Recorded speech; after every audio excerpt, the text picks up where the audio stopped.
صلی اللہ علیہ وعلی آلہ فی هذه الساعة وفي كل ساعة وليا وحافظا وقائدا وناصرا ودليلا وإن حتى تحسنه وارضاك طوعا وتمتعه فيها طويلا. اللهم صل على محمد وعلى محمد. ایک مل کر ضرور پڑھتے ہیں.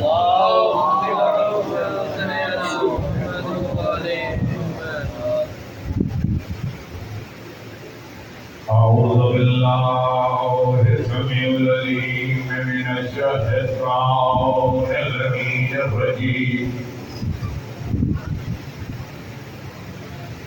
بسم الله الرحمن الرحيم. الحمد لله رب العالمين. ما شاء الله ولا حول ولا قوة إلا بالله العلي العظيم. حسبنا الله ونعم الوكيل. نعم المولى ونعم النصير. رب اشرح لي صدري ويسر لي أمري واحلل عقدة من لساني يفقهوا قولي.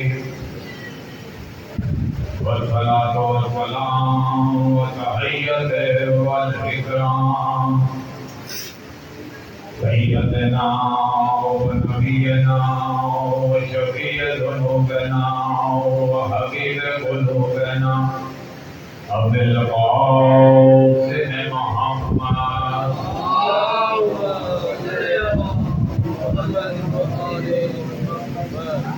وآله الطيبين الطاهرين الغر الميامين. ولعنة الله على قوم الظالمين. أما بعد فقد قال الله سبحانه وتعالى في كلامه المجيد والقرآنه الحميد وقوله الحق. بسم الله الرحمن الرحيم. ولا تلبسوا بالحق بالباطل وتكتموا بالحق وأنتم تعلمون. صلوات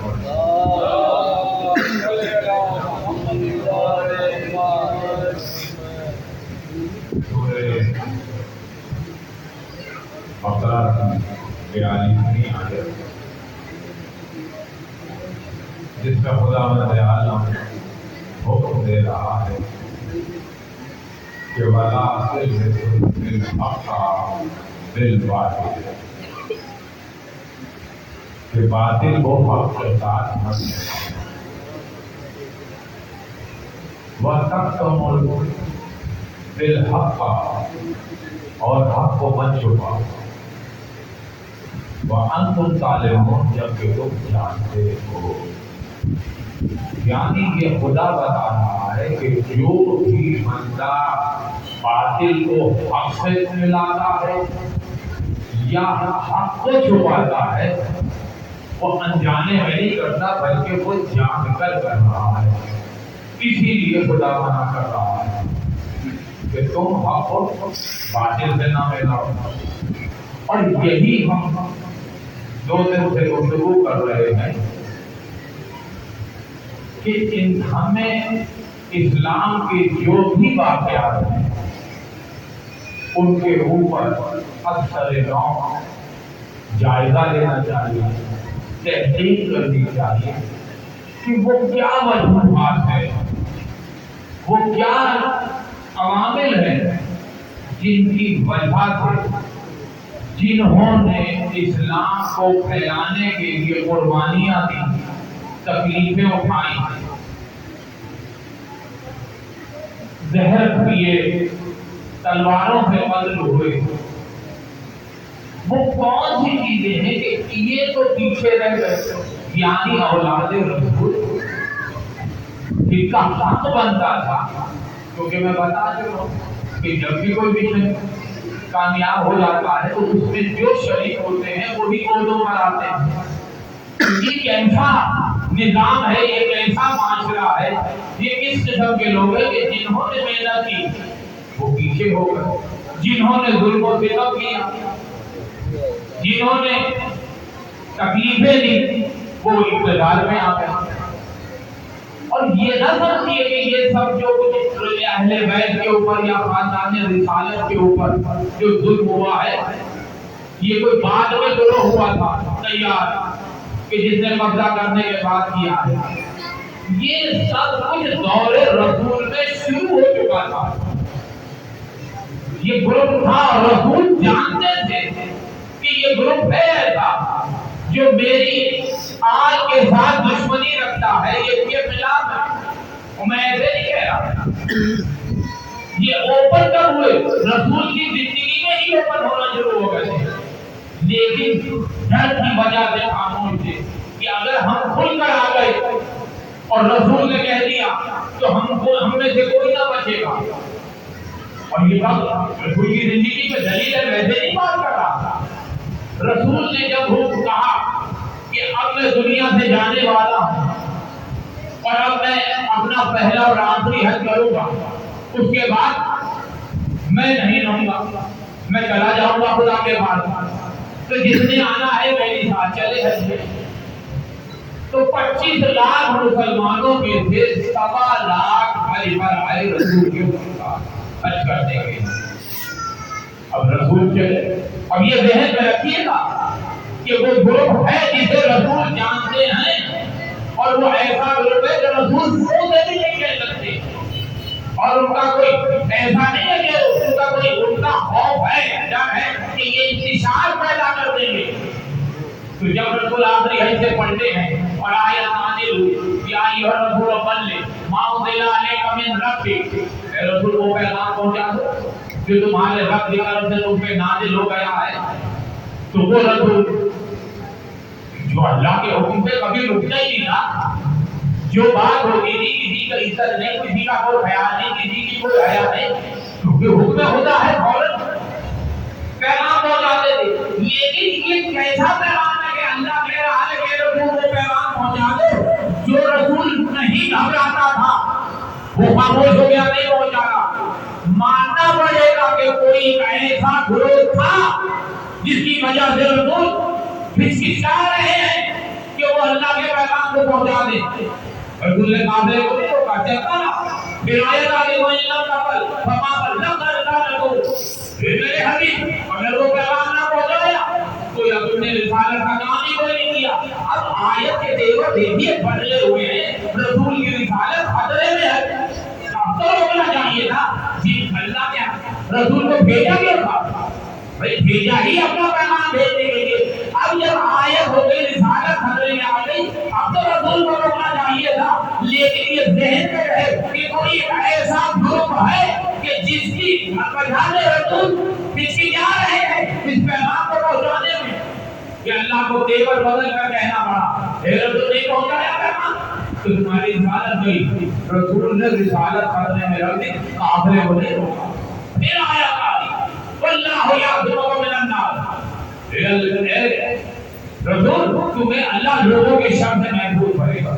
عجیب آیت ہے، اللہ یعصمک من الناس، کہتا من المسلمین من المؤمنین، کچھ تو کہتا۔ رسول نہ یہودیوں کے ساتھ تھے، نہ عیسائیوں کے ساتھ تھے، نہ بت پرستوں کے ساتھ تھے۔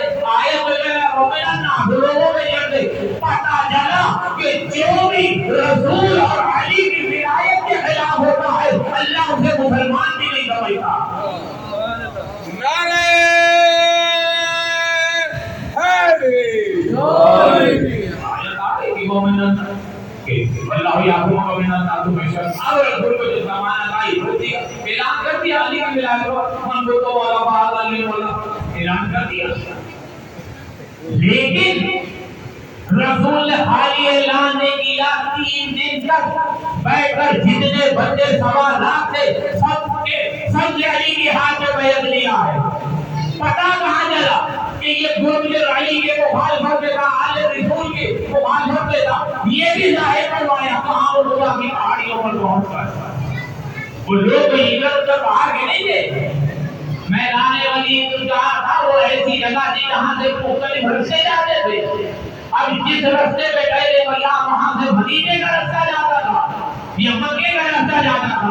اب انہوں نے عقبہ کی پہاڑی پر چڑھ کر اس اعلان کو پسند نہیں کیا کہ وہ نہیں چاہتے تھے کہ علی کی ولایت اور امامت کا اعلان ہو. تو وہ گروپ جو تھا وہ وہاں پر اللہ نے آشکار کیا کہ وہ کون ہے جنہوں نے رسول کی کہ اوپر رسول کی جان لے دی جائی اور انہوں نے پتھر اٹھائے. تو ہونا تو وہی ہے. خدا تو اتنا لالا کل شہد قدیر ہے، ہم جو مرضی چاہیں مجھے نہیں ہو سکتا. اللہ نے نبی کو بھیجا ہے اپنی تبلیغ کے لیے. یہ کیا سمجھتے ہیں کہ یہ تو سمجھتے ہیں کہ یہ رسول ہم جیسا ہے. رسول ہم جیسا ہوتا تو وہ رسول نہ ہوگا. رسول تو وہ ہوگا جو معصوم ہے. یہ وہ رسول ہے جو تمام نبیوں کا بھی رسول ہے. اس نے جب پتھر ہوئے بجلی جمجی یہ نہیں کہ رسول کے رات کے اندھیرے میں، لیکن ایک گروپ تھا. یہ ذہن میں رکھیے کہ رسول کی زندگی میں اہل بیت کا مخالف تھا، آل رسول کا مخالف تھا. وہ رسول کی جان لینا چاہتا کہ کیوں اعلان کیا. اور اسی گروپ کی وجہ سے رسول گھبرا رہے تھے. جب تک اللہ کی طرف سے ضمانت نہ آئی رسول نے قافلے کو روک کر علی کی ولایت اور امامت کا اعلان نہیں کیا. تو یہ وہ خاندان ہے جو ابو عبد المطلب کا خاندان ہے.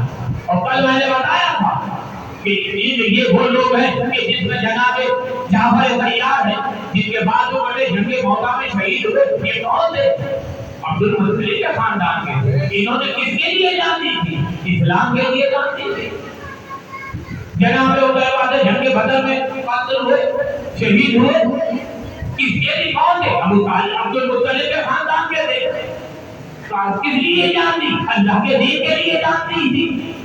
جناب حمزہ جو شہید ہوئے انہوں نے کس کے لیے؟ رسول کا بہت بڑا سہارا تھا، سپر تھی رسول کی.